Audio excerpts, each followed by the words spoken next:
got any brake there? It's another day here at Freeman's Garage, and we are up at the Freeman's Garage, North Dakota location near the Canadian border. And we're going to take this 1948 Chevrolet 2-ton farm truck with working hoist and grain box out for a country cruise on gravel roads. Well, we've got to put some gas in it first. The fuel gauge doesn't work. The brakes are questionable, but the tires are good.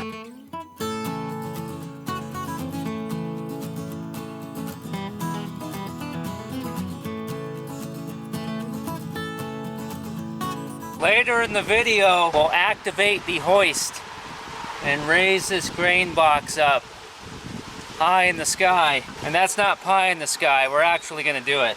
Well, if we don't break down, which I don't think we will. It's a Chevrolet, so we'll be good. Plus, it's a straight 6, so we're in good hands.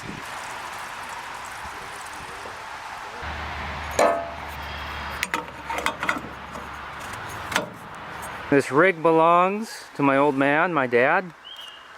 He's sitting in there right now, so he's going to be doing the driving and we'll be in the passenger seat. Crank it up! He said to say crank it up when we were ready.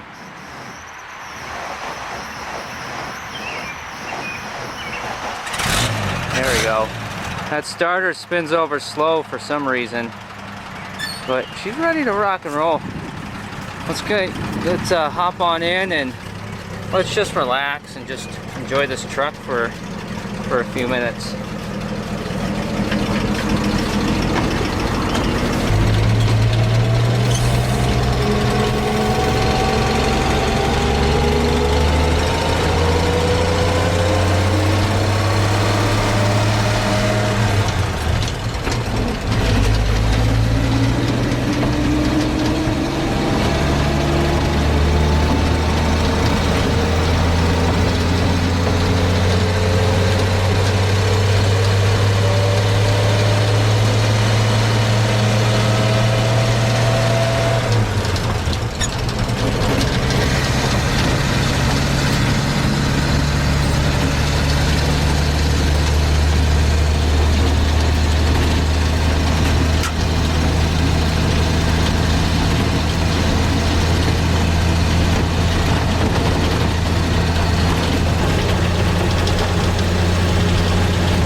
Fourth gear at 28 miles an hour?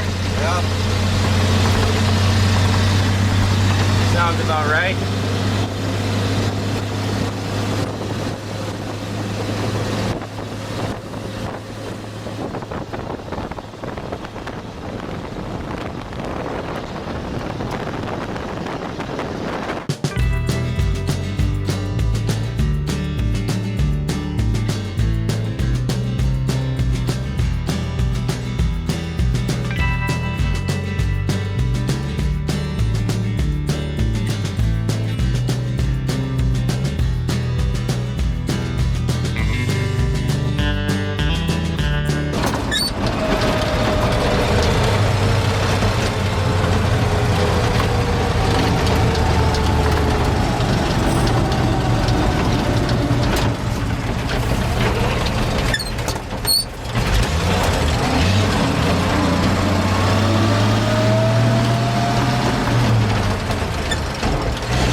that AC. There we go. Oh, I can feel it already.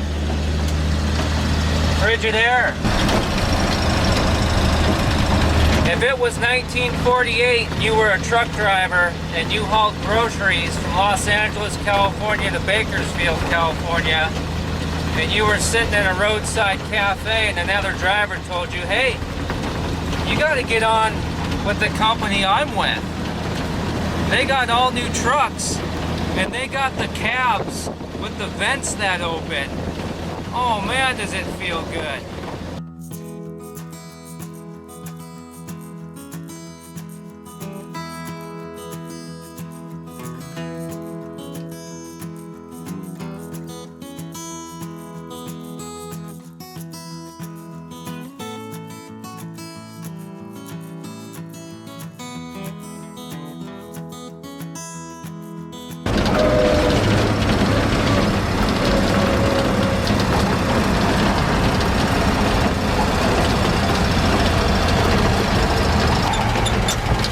Got any brake there? We got a little brake. Let's take her out on the super slab.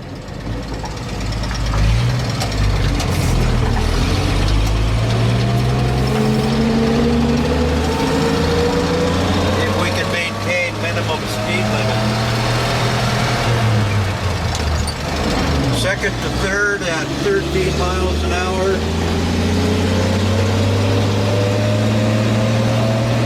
Third into high at 28,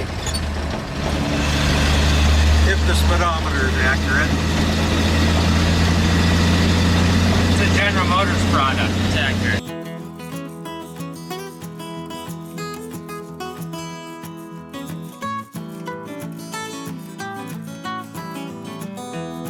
Oh, we got major mouse poopage blowing around in here.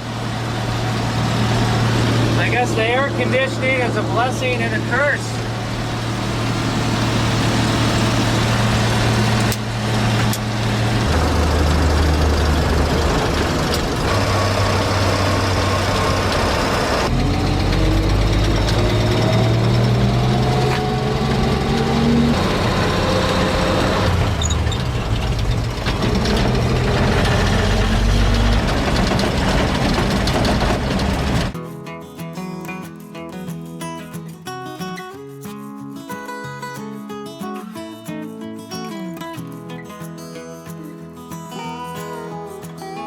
I'm in granny gear right now, which we haven't used until now. And this is about as fast as it goes.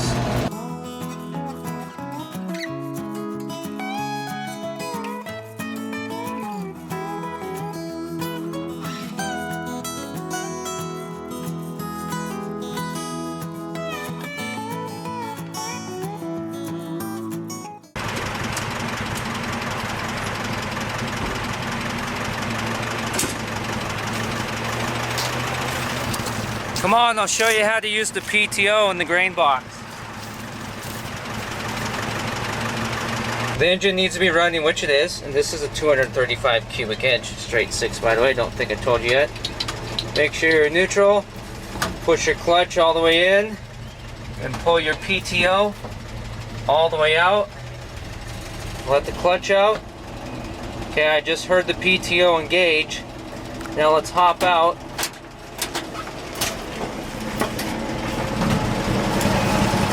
You can see the drive shaft is spinning in there. Now we're going to pull this lever all the way towards us, and this grain box is going to be picked up by the hoist underneath.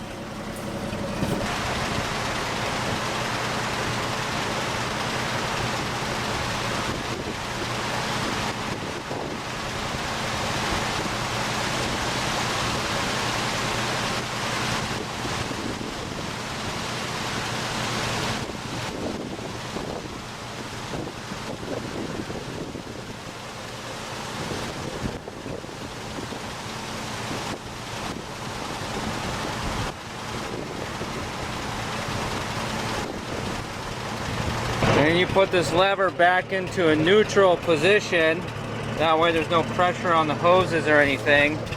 And this can sit like this as long as you need it to. And that's how you dump out your sugar beets, your potatoes, your grain, whatever it was you hauled out of the field, or whatever it is you're moving. There's the PTO spinning, there's your hydraulic lines, your oil tank for your hide fluid. There's the hoist.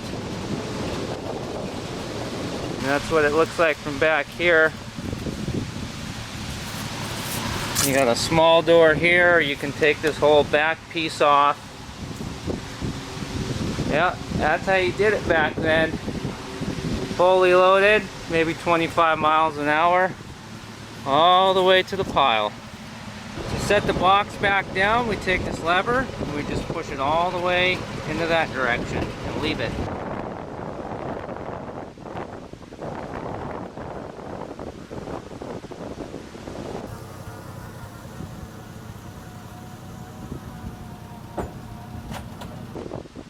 Alright, now we got to shut the PTO off. We got to disengage it. If you drive off and you leave the PTO engaged, oh, you're fired. Well, I had fun. That was great to see my dad be able to enjoy this truck. It's sat way too long already this summer. It's good to get it out. It's got a lot of jobs to do. And like, comment, subscribe. There's a video up on the screen I'll send you to next to watch. And yeah, I appreciate you. We'll see you next time on Freeman's Garage.